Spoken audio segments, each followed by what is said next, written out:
I am a massive nerd when it comes down to manifestation. I love the fact that at any one point you can use your thoughts to help drive action, drive change. That's a question that I used to ask myself a lot.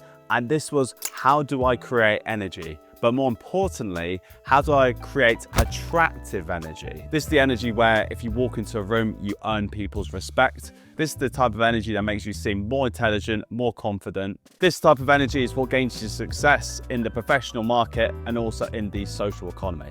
I think being a young person nowadays is quite tough because you have to stand out against the crowd. You need to be able to identify yourself as someone unique. And something that really helped me in finding this energy was this book called How to Win Friends and Influence People by Dale Carnegie. And it completely shaped the way that I had conversations with people forever. And I realized that a conversation isn't just about chatting, it's a driver of aura. Especially if it's the first time you have to make an impact. So for myself, from working in multiple different industries, including sales and property, there's a few things that have stood out to me that generate positive and attractive energy from people. If you're speaking to someone and you notice that there's something which really lights them up, gets them going, and they love talking about it, get them chatting about that. Keep them on that subject, because if someone enjoys speaking about something, they shouldn't feel like it's a chore to speak about it with you. You should actually find out why it's something that interests them, why it's something that keeps them engaged and excited. And don't just look at them with this dead look behind the eyes. Actually show that you're listening to what they're saying. And you don't want to divert the conversation away from it until they've explained to you why they find it really cool.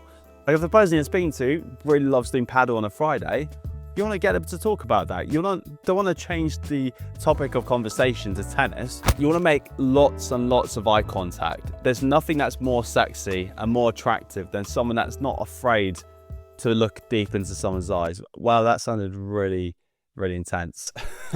Don't be looking for reasons to break eye contact. The more eye contact that you have, it helps project confidence, which projects attractiveness. And the best thing about it is that you don't actually have to be speaking whilst you're making eye contact.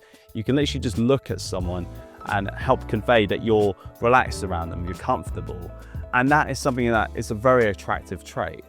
Like on the other side of things, if you don't make a lot of eye contact, you kind of project the things that you don't want people to feel about you. And something that I recently found out over the years, which has been absolutely killer in driving energy in conversations, is to actively listen. Don't just wait for your time to talk. There's a saying, and this is that silence is violence.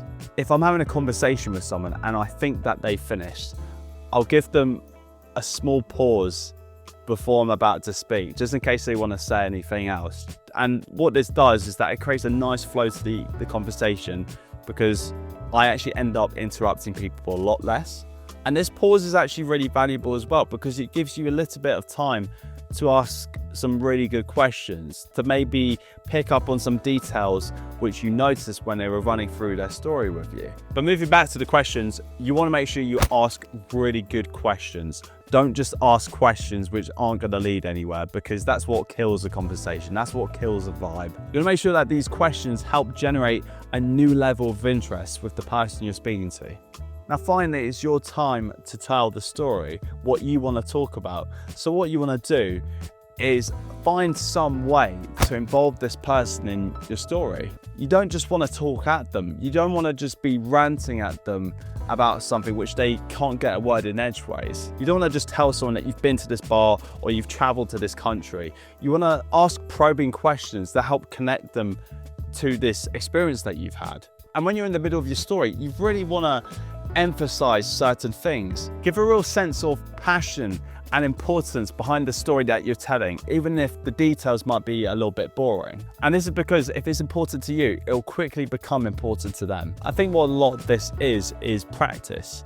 It's the trial and error. And after a while, a lot of these methods will become just second nature to you, and you'll be able to create this magnetism and this energy about yourself that just people can't help but be attracted to. And do these things and you'll be a hard person to forget with your energy. Trust me. Anyway guys, thank you so much for watching. If you haven't seen my last video, you click right here. We've got tons more content on the way. So like, comment and subscribe, and I'll be seeing you guys very soon. Take care.